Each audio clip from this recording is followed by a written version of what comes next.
伊朗光是400公斤的浓缩铀，美国就在那边叫得尬天正响。可是日本的布其实是有47公吨，那他要那么多的布做什么？军国主义它有3个目的，第一个，他改教科书，所以年轻一辈的人对于2战他们多少次的屠杀，如何蹂躏中国人民，他们其实根本就不意识这么一件事。所以我们这样讲，他一定会对于这个非核三原则有所更动，当然也可能更动他的战后宪法，变成所谓的正常国家。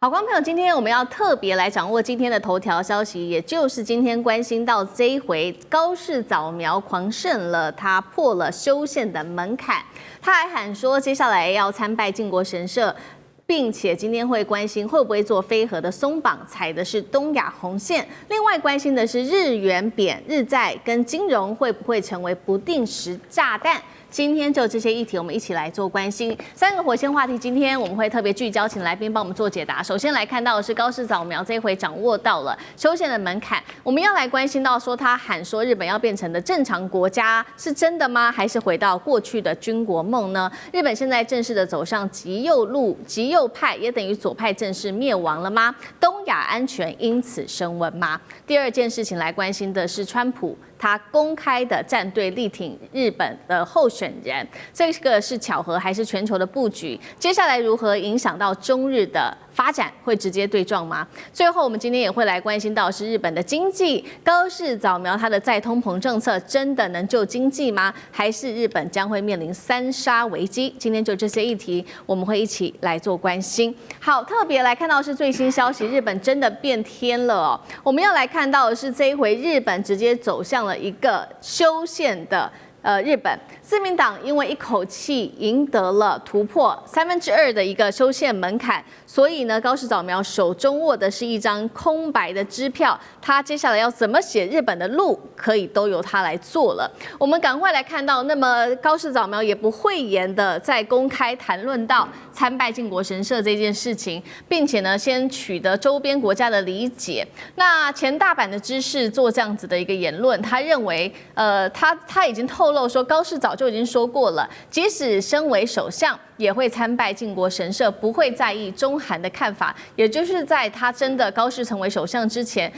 高市早就已经有这样子的一个想法了。我们来看到，其实呢，在众院真的改选之前，高市早苗就已经强调过了，他有意将日本的自卫队写入宪法的第9条，并且从去年11月份他就说过了，3份的安保相关文件他会做修改。工作从此刻开始，等于就是要重新来定义非核3原则了。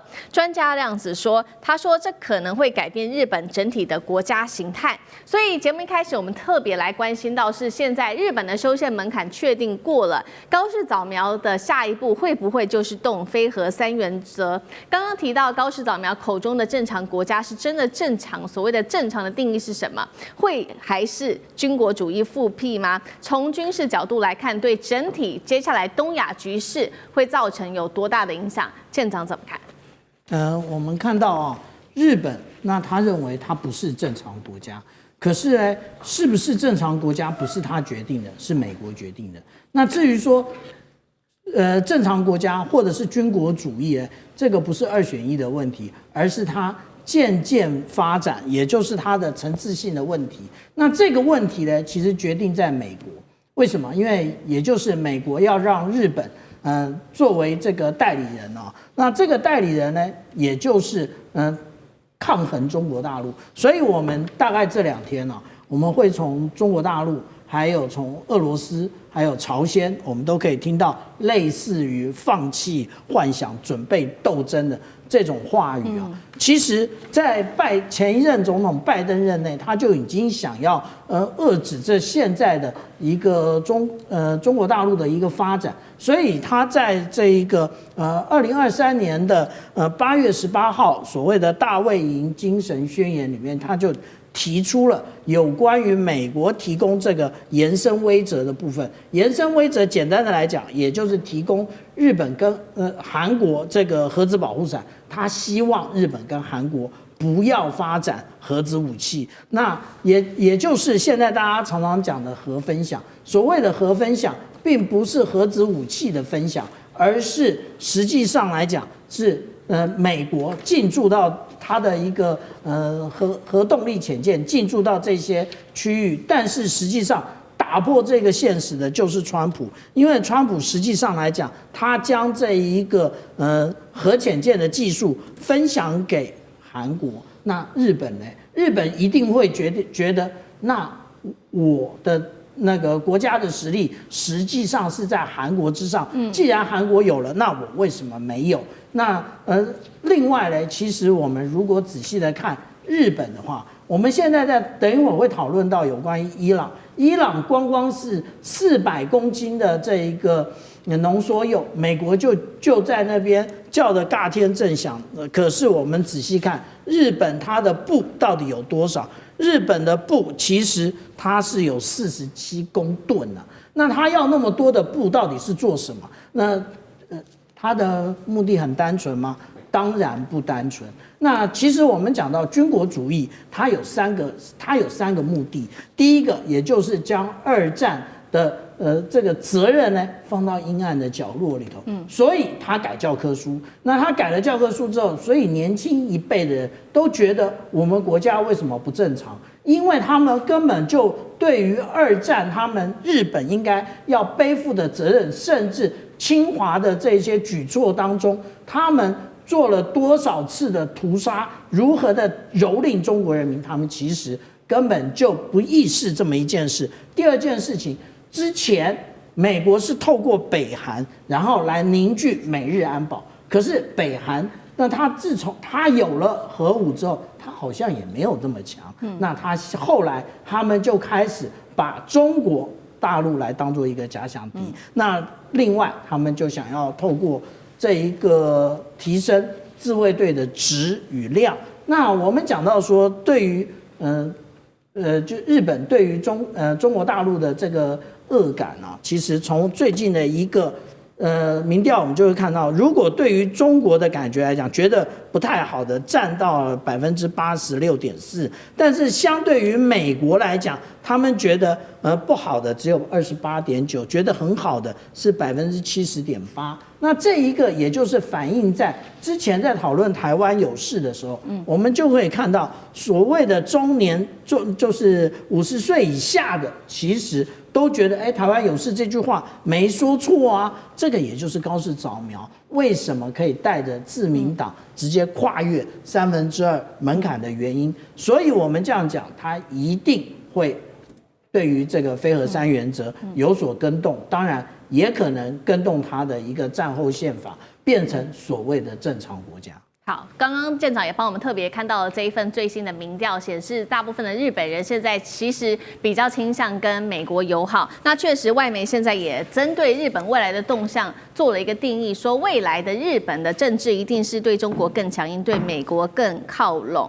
特别是川普在选前公开的力挺高市早苗。那么当然了，朝日新闻是直接开枪说干涉日本的内政，但是包括日本有许多的媒体都直接讲说，美国总统这一次直接公开的指名力挺某位候选人是非常罕见的。那其实对于川普来说，我们看到最近他一直公开的力挺多个国家的候选人啊，或者是多个国家的总统等等，指导江山，这背后的目的，针对于日本到底是为了什么？那中日接下来的关系如何发展？委员又怎么看？中日关系当然不会好嘛，因为第一个，中国大陆面对这个处境，不可能跟高市早苗的政权好，那只是不要坏到哪里去而已。那第二个啦，我们来考虑高市早苗。高市早苗他为什么要跟中国好？他就先问这个问题啊。他没有这个诱因啊。你先想一件事情啊，你说川普为什么要去支持高市早苗？好不容易出现一个抗中保台亲美极右的政权，正是这个川普美国的利益啊，符合他的利益嘛。所以川普当然要在选票最后关头里面拉高市早苗一把，让他的这个右派的选票不畏风雨出来，亲美右派选票不畏风雨出来投票嘛。因为这个日本的这个最近这个下大雪下得蛮严重，天气蛮冷的这个是有鼓励作用的啊。我们不能轻忽这个美国人日本人亲美的倾向。所以这个是有很大帮助。其实也不要忽略哈，不只有川普力量很大，台积电也在最后关头帮助了高市扫描。因为高市扫描在选战过一直被批评啊，你没有产业政策了啊，你没有经济政策了，千言万语都不如台积电出现。台积电看跟高市扫描合开记者会，我要在这里盖这个高端的这个半导体这个制造厂，3奈米的，跟美国一模一样。你看，整个攻占了所有日本大大小小媒体，所有日本的电视啊，所有日本的宣传机器，全部都在报道这个消息。你说魏哲家对这个高市扫描帮助这么大，是谁叫他去的？是赖清德吗？还是川普？我们永远不知道啊。但是我也想不出，除了这2个以外，还有人会叫他去哈。对，还是说魏哲家自己主动去的？这个当口是很明显的是在给高市扫描加分嘛。所以高市扫描可以说，我今天讲说捞了好几桶金了哈。每一样都是战术战略都成功。那未来的两岸关系，这个中日关系啊，它基本上是配合美国的啦。关键是美国可能会继续演白脸，然后他就叫日本你演黑脸，因为我们要遏制中国崛起。所以我经常跟中国大陆的朋友讲哈，你不要相信哈川普那一张嘴啊，跟所有男人的嘴都一样，不能相信啊。为什么？他就是表面上，哎呀，习近平是我最好的朋友。习近平是最伟大的领导人唯一的这个什么讲了捧了很老半天，事实上他准备刀子他看不出来吗？一下子批准台湾什么援助10亿美元，2要求台湾编国防预算等等等，反正这个都准备刀子。而且日本是在这个他最好的工具比台湾还要好，为什么最好的工具？因为日本本来就有抗中情节跟其他人不太一样而且日本你给他一点甜头。你给他再武装，那日本会不会走向军国主义？不会，因为军国主义就是军部控制政府，这个事情在日本已经不可能再出现了。但是右派政府控制军队，拉拔军队，使军队变成这个亚太地区另外一个中型的军事强权。这会出现的，这会出现。那这个就是让这个中国大陆多了一把刀，就是美国可以遏制中国大陆的一把刀。那刀没有很厉害，但也算是一把刀。台湾都可以变成一只小刀了，何况日本？这是美国的算盘是如此所以他为什么要插手让高市扫描得票更高一点？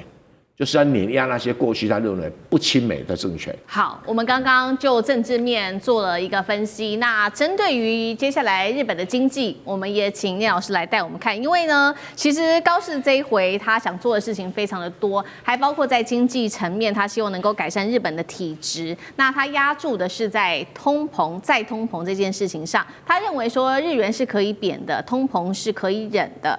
那么，但是财政不能够停。但是同时，我们看到分析师在最近做了一个示警，说呢，现在日元对上美元可能会螺旋式的下跌至180:1，创广场协议的新低。那么弱势的日元就可能会造成输入性的通膨，消费者不花钱，本土的消费动能就会日渐的变低。那市场反应现在也可以看到，包括日债殖利率跳升，日元剧烈震荡，股债汇全部拉起警报。聂老师怎么看接下来日本的经济？好，我们现在看到的高市扫描，他真的得到了300多票的这个众议员的这个票选呢，高票当选。这个当然对日本的保守主义也是右派，当然是非常的兴奋。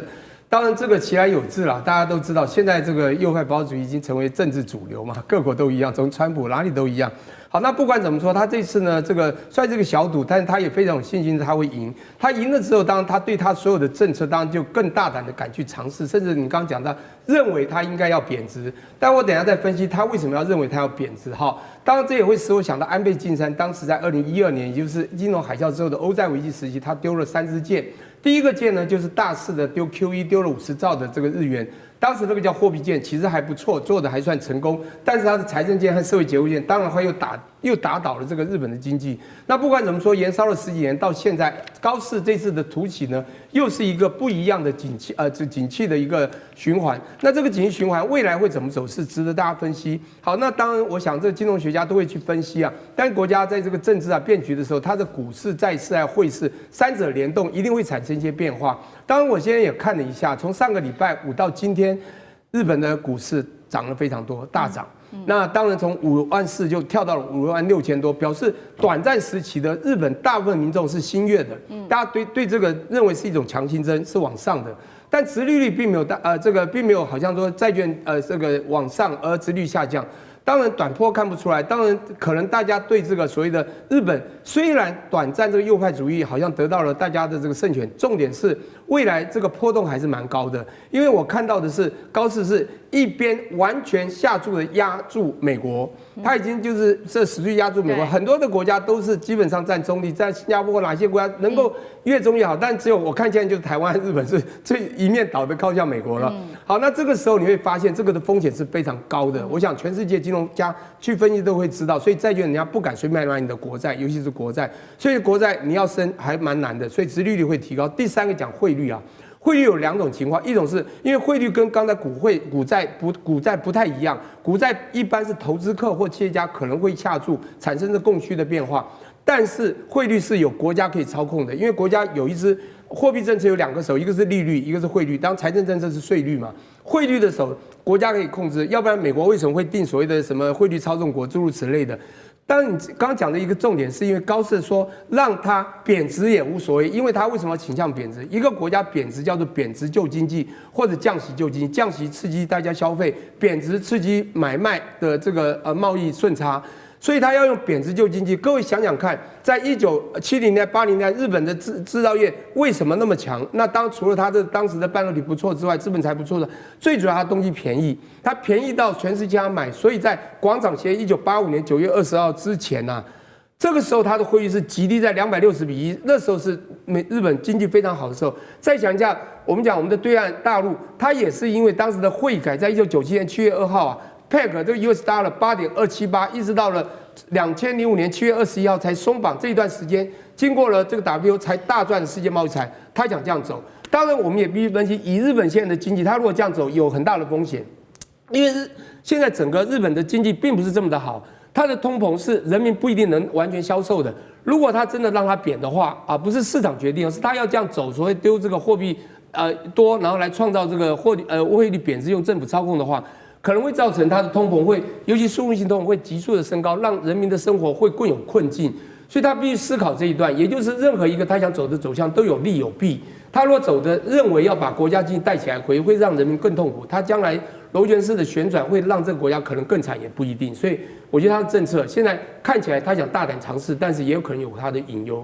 好，接下来我们要来特别关注到，大家可能没有想到，曾经呢被视为是一个先进国家典范、中产阶级社会的日本，现在说有900万日本人是坠入底层社会经济的一个地狱，到底怎么一回事？这个曾经非常自豪，他可以说是1亿总中流社会，可以说已经崩裂了吗？特别是要看到这个，包括了这一些少数的人，他们可以稳定的在社会当中上升，但是有非常多的人是永远翻不了身的。特别我们就是要用实际的数据来做一个佐证。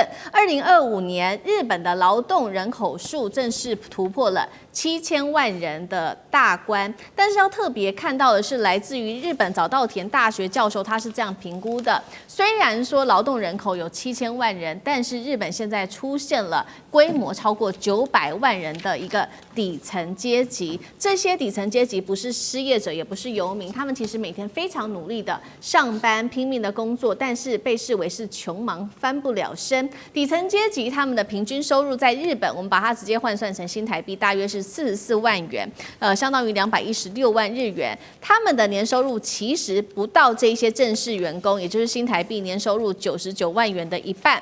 在非典型雇用者，现在更是被统计在日本的劳动市场上高达了有30%的人口。到底怎么回事？日本现在有超过900万的底层阶级，很难翻身吗？在日本这种高物价的社会，他们的生活会不会非常的艰困？任老师怎么解读？这个是这样子哈，我必须强调这个。我今天看到这个消息的时候呢，我心里有一点难过哈，因为什么呢？因为我觉得这个我的难过的主要原因是，这不单纯是讲日本啊，实际上的话呢，就是说亚洲的国家的话呢，那么可以分成2类啊。那日本的话呢，刚好是情况是比较麻烦的哈。分成两类，一个的话呢，就是说大陆跟日本之间呢，我们都会知道，这个其实讲起来跟我所学的专业是有关系的，就是你的国家的制度啊，要不要适当的干预啊？那日本的制度的话呢，它基本上是属于一种比较直接的资本主义式的，那大陆是走这个社会主义的道路啊。今天我们不谈这个社会主义道路，我们讲到日本，当然也可以联想到台湾了。其实情况也非常类似。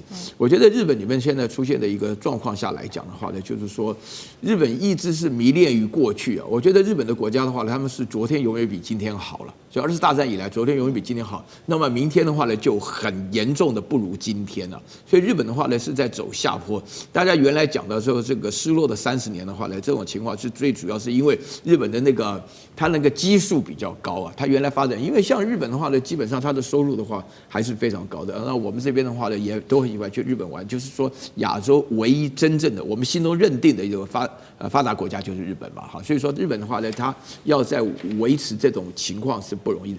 然后第二点的话呢，日本的原来的这个工作的制度啊，哈，那像现在900万人列入的这个对这个数字听了简直触目惊心。就是日本原来的话呢，有名的是它的工作的制度，就是说。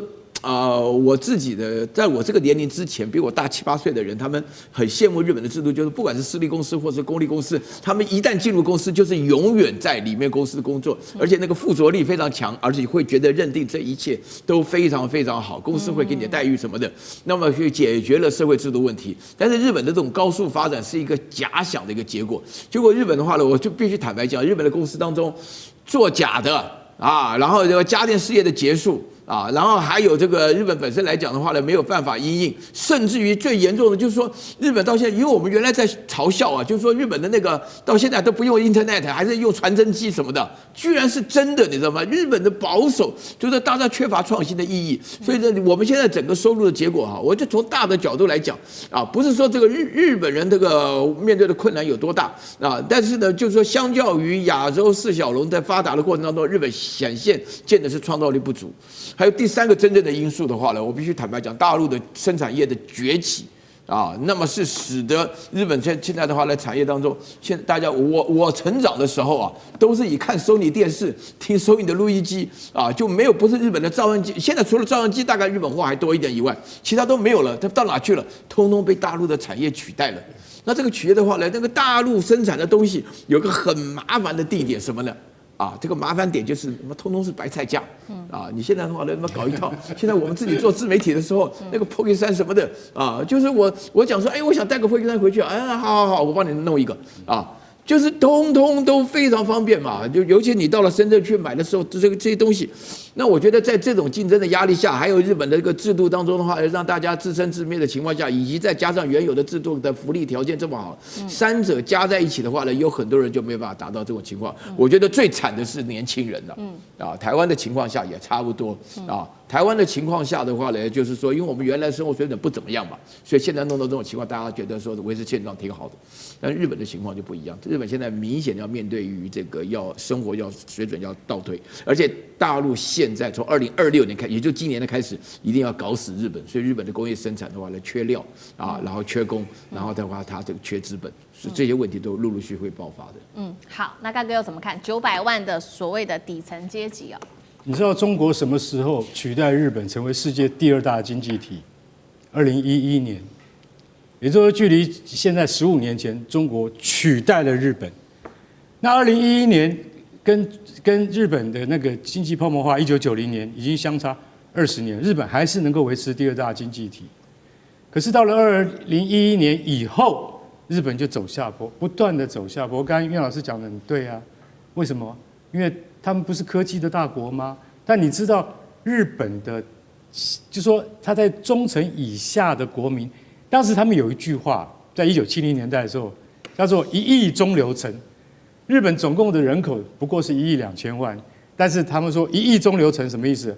我们这1亿人都是属于什么？都是属于中产阶级，不会有贫穷者，但是有少数的富人，所以它是他们很骄傲的地方。现在日本国民他们会讲，那个1亿中流层早就不见了，为什么？就像我们刚刚讲的，有900万的这个就属于底层阶级。我告诉各位，这900万的叫做什么？你知道吗？叫做永不翻身族。你永远不能翻身，你也没有办法，除非你去加入诈骗集团，好不好？不然你永远没办法翻身。你不会因为你的工作表现特别出色，或者是你特别这个头脑聪明，像岳老师这样子，头脑非常聪明，然后你才有这个机会被老板赏识。没有，为什么？因为永远不加薪。日本70%企业现在不加薪，然后所以说他们一个调查，他找到很多故事。他说，现在日本人的得糖尿病平均的年龄已经低于40岁以下。有个外送员，他怎么得的？他早上要接一份工，晚上要接一份工，然后呢，他一有时间，他就只能够用吃来慰劳自己。吃什么？吃盖饭，吃那个拉面，再不行就吃泡面。所以这就是他们现在的劳工的明显的生活。他怎么努力，他都上不去。而且日本的企业，就刚刚像岳老师这样讲的，他们是很刻板的去研判你，因为以前都是你进了这个公司成为正式员工，你永远不会出去的，向心力很强。但是现在有70%的企业都不用正式员工，而用派遣工。你这听起来好像跟台湾一模一样。对，台湾现在也是这样，用的都是派遣工。为什么？这样我就不用付退休金了。不是这样吗？这是未来的趋势。然后因为 AI 跟机器人之后，将来像日本、像台湾这样的环境只会越来越糟糕，对不对？还有最重要的一点，你知道日本人离婚之后苦的是什么？苦的是妇女。为什么？因为他们没有生产能力，他们在社会上相对弱势。这个2个社会的比较，你会发现台湾还是比较自由，日本反而怎么样？反而不自由，因为日本传统看待女性就是怎么讲？就是比男性要低的一阶。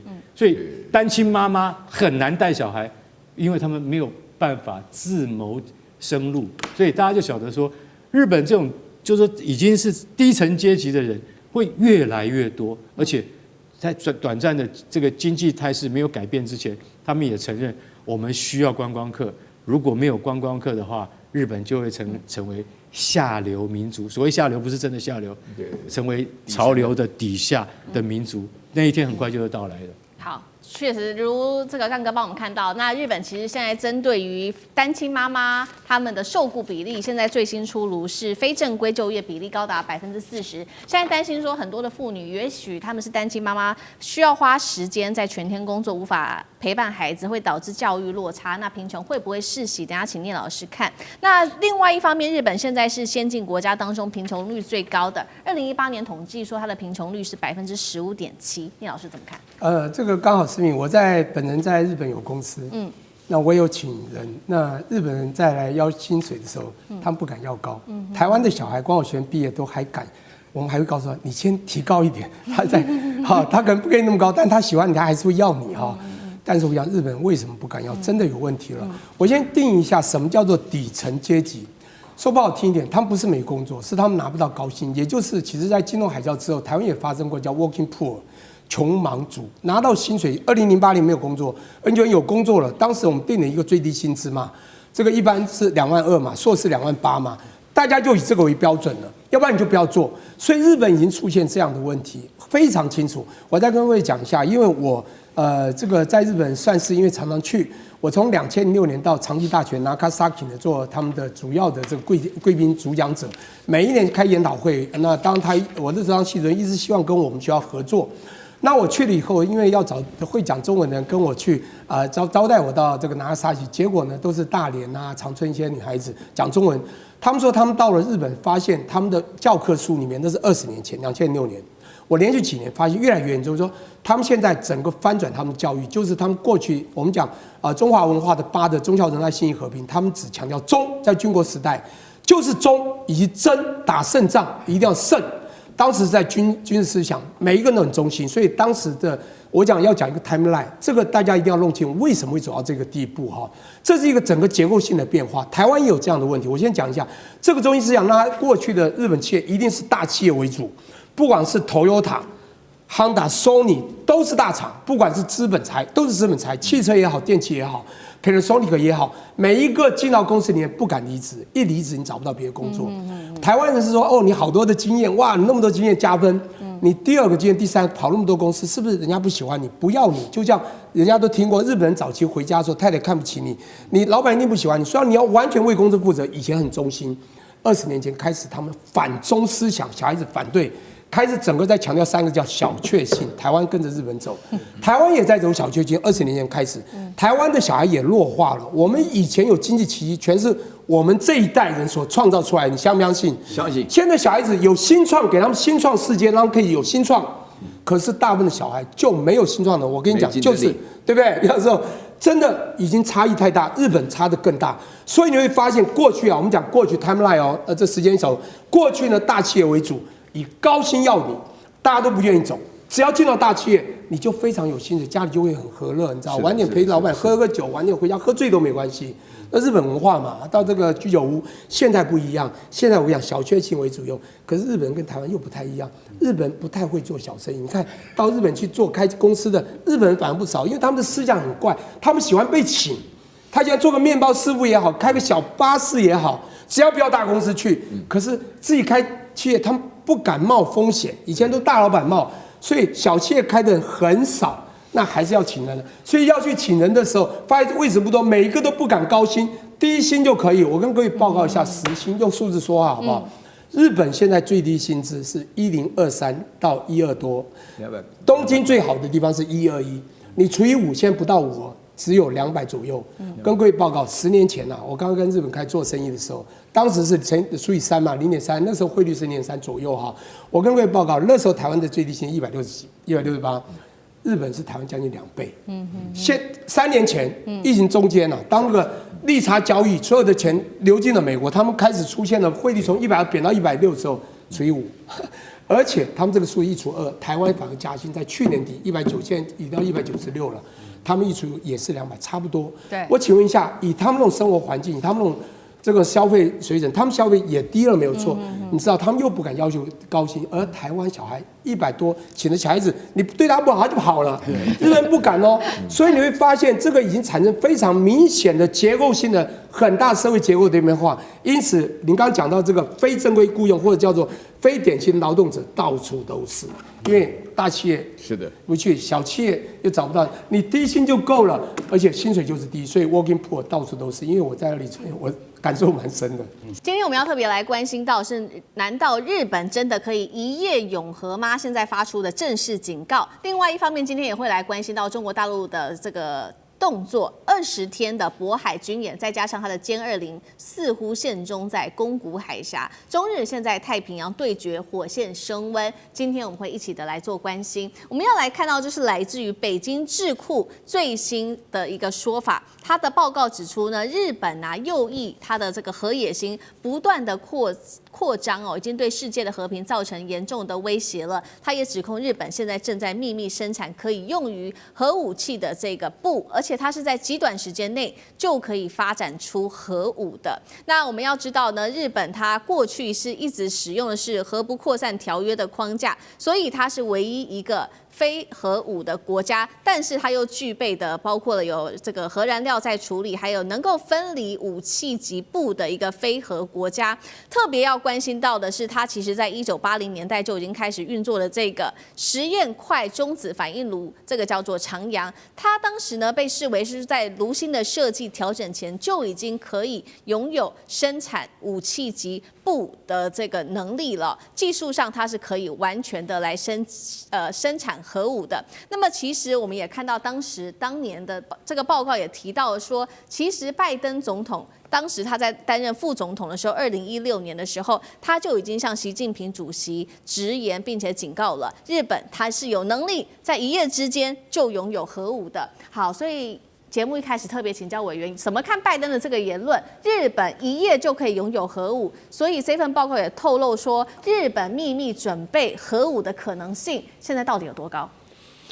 首先拜登说日本可在一夜之间，绝对不可能在一夜之间，1年之间合理的推算。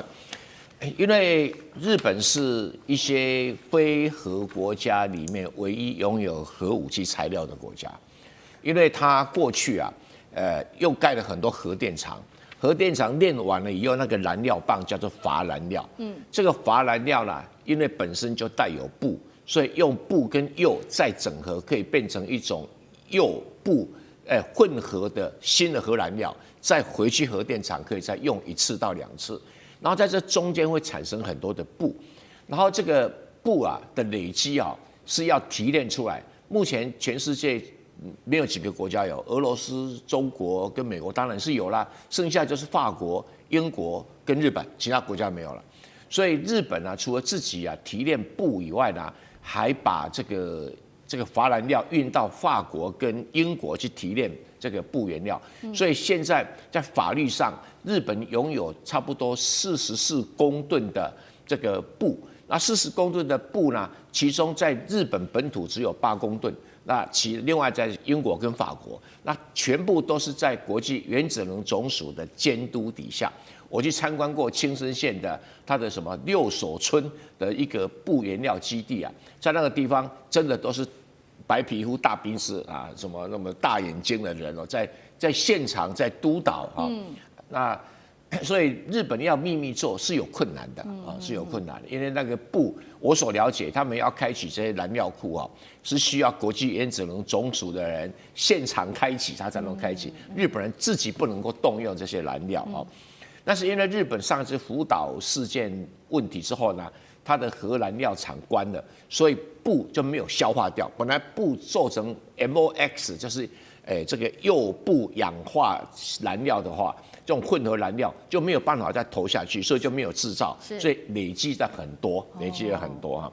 那除了这个制造原子弹的话，大概再把那个钚哈，不是直接来制造，再提炼一次，就变成武器级的高纯度的钚，那就可以大概平均每4公斤就可以做出1枚长岛爆炸时候的核导弹的规模，每4公斤，而且当然4公斤里面只有5%的一个可以用来分裂了。那技术上不提，现在重要的就是说，那日本还有核武器的平台，那做这种导弹，日本也没有问题哦。他把他目前的不管是防空导弹的技术啦，或者是反舰导弹的技术啊，03武器或者124武器啊，稍微调整一下哈，就可以以日本的工业能力有办法做出这个中程或者甚至于洲际弹道导弹可以装载这个钚原料所造成的核子武器，这可能性是存在。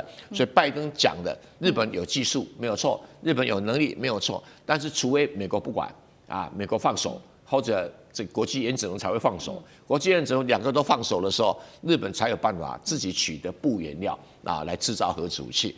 那如果日本出现核子武器，就是美国人干的，这很清楚。现在就等政治信号上面的放行，那也被中国视为是不是日本的军国主义复苏？所以最近其实我们看到中国大陆的动作也非常的多，尤其是在海上，我们今天也要特别看到的是几个军演跟实弹射击。第一个，我们来看到的是在1月10号连2份的航行警告，第一个是在渤海海域长达20天的军演，禁止驶入啊。第二件事情是在黄海北部，从1月12到14号这边会有一个实弹射击，禁止驶入。军事专家说了，20天长期的军演是过去前所未见的，就是要给日本方面一个警告。那日本方面呢，现在做了些什么事情？包括他现在呢，读卖新闻的报道，今年会修订他的这个安全保障3文书，他会特别强化在于太平洋这边的防守，就是为了要根据反映中国大陆在这边的军事动作。那么日本也说了，他接下来会做军事上面的准备，在3个岛，不管是在硫磺岛的港湾与跑道这边，还有这个北大东岛的雷达网跟南鸟岛的长程飞弹设施，并且部署最新的逆中战机投入在战力里面。杨老师怎么看这个政治讯号？没有错，中国大陆在辽宁舰的母港所在的就是渤海举行从今天开始20天的演习。不过这个演习其实是防御性的近海防卫演习，它只不过把过去以岸为这个方向，像对海洋的近海防卫搬到海上去。那做的主要还是在做反潜跟反导的这个演习，所以它是一个讯息，就表示说对日本高市早苗过去的台湾有事的发言，认为是介入到中国的主权。也就外国势力介入到中国的领土，那怎么样做长期的反导、反潜的这种演习，而且长时间，所以这个讯息是在警告日本。我觉得它是展现中国大陆的决心，以及能力啊。今天可以是渤海，也许明天可以是台海。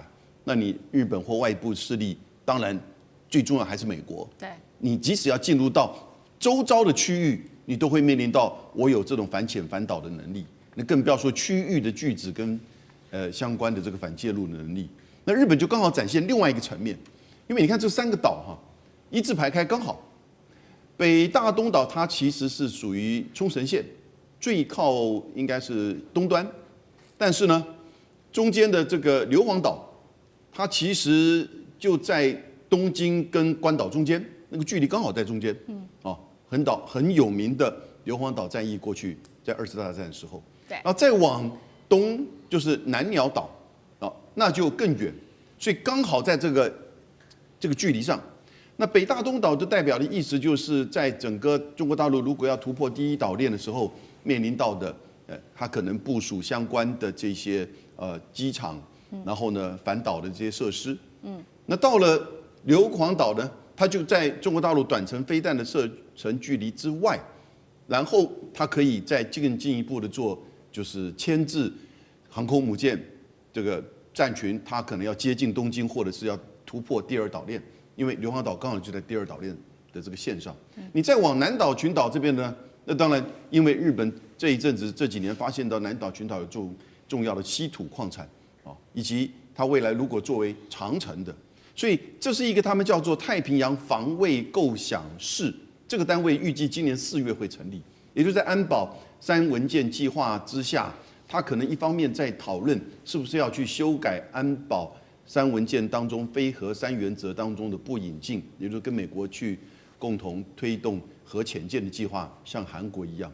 另外一方面呢，它就是在等于是当美国的代理人，同时也是在做就是中国大陆3潜舰3航母的这个防卫，所以呢，把这一条线拉开3个岛。可是讲句实在话，这个3个岛有这么大的效益吗？那3个小岛它能够做怎么样的部署呢？弹道的飞弹又能够怎么样呢？日本自己有中程弹道飞弹了吗？美国如果不帮助你，中程弹道飞弹也不会把一栋楼打掉啊。然后呢，中程弹道飞弹能够去有效的面对这些055大区的一些攻击或防卫吗？然后你有怎么样的这个机场，你能够多少个？搞不好连那个刚才谈到那个软鸟的88架都装不下在这个小岛上面。所以呢。